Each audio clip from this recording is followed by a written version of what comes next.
সম্মানিত ভিউয়ার্স, আসসালামু আলাইকুম। আপনারা যারা বিদেশে আছেন এবং রুমিং সার্ভিসটা চালু করছেন, সেটা নিজে নিজে করছেন অথবা আমার মাধ্যমে করছেন অথবা দেশ থেকে চালু করে নিয়ে আসছেন, কিন্তু বিদেশে আসার পরও কিন্তু আপনার সিমে নেটওয়ার্কটা আসতেছে না, মানে রুমিংটা যে চালু করছেন সেটা কাজ করতেছে না। তো সেটার সমাধানই হচ্ছে আজকের এই ভিডিওতে পেয়ে যাবেন ইনশাল্লাহ। আচ্ছা, তো এটা চালু করার জন্য হচ্ছে চলে যাবেন আপনার ফোনের সেটিং এ। ঠিক আছে, ফোনের সেটিং এ চলে যাবেন। সেটিং এ চলে যাওয়ার পর তারপর দেখতে পারতেছেন যে মোবাইল নেটওয়ার্ক, এটা হচ্ছে খুঁজে বের করবেন। তারপর এখানে একটা ক্লিক দিবেন। ক্লিক দেওয়ার পর কিন্তু আপনাদের ফোনে যে সিম গুলো ঢুকানো আছে বা যে সিম গুলো আছে সেগুলো কিন্তু এখানে শো করবে। যেমন দেখতে পারতেছেন আমার ফোনে কিন্তু রুবি এয়ারটেল দুইটা সিম আছে। ঠিক আছে, তো মনে করেন আমি হচ্ছে এয়ারটেল সিমের মধ্যে রুমিংটা চালু করছি। ঠিক আছে, আপনারা যে সিমের মধ্যে রুমিংটা চালু করবেন ওই সিমটা হচ্ছে সিলেক্ট করবেন। তো আমি এয়ারটেল সিলেক্ট করলাম। তো সিলেক্ট করার পর তারপর নিচে দেখতে পারতেছেন যে সিলেক্ট ক্যারিয়ার। ঠিক আছে, সিলেক্ট ক্যারিয়ার কিন্তু লিখা আছে, এখানে একটা ক্লিক দিবেন। তো তারপর দেখতে পারতেছেন যে অটোমেটিক সিলেক্ট নেটওয়ার্ক লিখা আছে, এটা হচ্ছে অফ করে দিবেন। তারপর হচ্ছে নিচে ক্লিক দিবেন নেক্সটে, এবং তারপর ক্লিক দিবেন ওকেতে। তারপর হচ্ছে আবার ওকেতে দিবেন।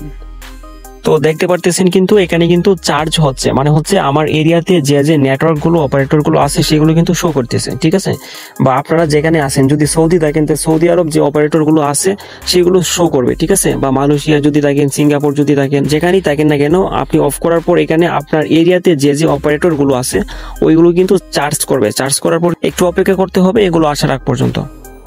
তো তারপর কিন্তু দেখতে পারতেছেন এগুলো কিন্তু শো করছে। ঠিক আছে, যে বিজিডি তারপর হচ্ছে বাংলা লিঙ্ক 2G, গ্রামীণ 2G, মানে আমার এরিয়াতে যে যে নেটওয়ার্ক গুলো আছে এগুলো কিন্তু এখানে শো করছে। আচ্ছা, এখন হচ্ছে এখান থেকে কোনটা সিলেক্ট করবেন এটা কিন্তু মেইন একটা বিষয়। ঠিক আছে, তো আপনাদের সহজ করে যদি আমি বলে দিই তাহলে হচ্ছে খেয়াল করবেন সবার উপরে কোনটা আছে, যেটা সবার উপরে আছে এটার মধ্যে নেটওয়ার্কটা হচ্ছে বেশি। ঠিক আছে, এবং তারপর হচ্ছে দেখতে হবে এটার মধ্যে 4G আছে কিনা, তারপর হচ্ছে দেখতে হবে যে 4 বিটের লেখাটা আছে কিনা। ঠিক আছে, এই তিনটা যেটার মধ্যে আছে এইটাই হচ্ছে সিলেক্ট করবেন। আর এটা সিলেক্ট করার সাথে সাথে আপনার সিমে নেটওয়ার্ক চলে আসবে। আশা করছি বুঝতে পারছেন। ঠিক আছে, তো আরো যদি কোনো কিছু জানার থাকে, বুঝতে অসুবিধা হয়, তাহলে ভিডিওতে কমেন্ট করবেন। আর মাস্ট বি ভিডিওতে একটা লাইক দিন, চ্যানেলটা সাবস্ক্রাইব করে সাথেই থাকেন। ঠিক আছে।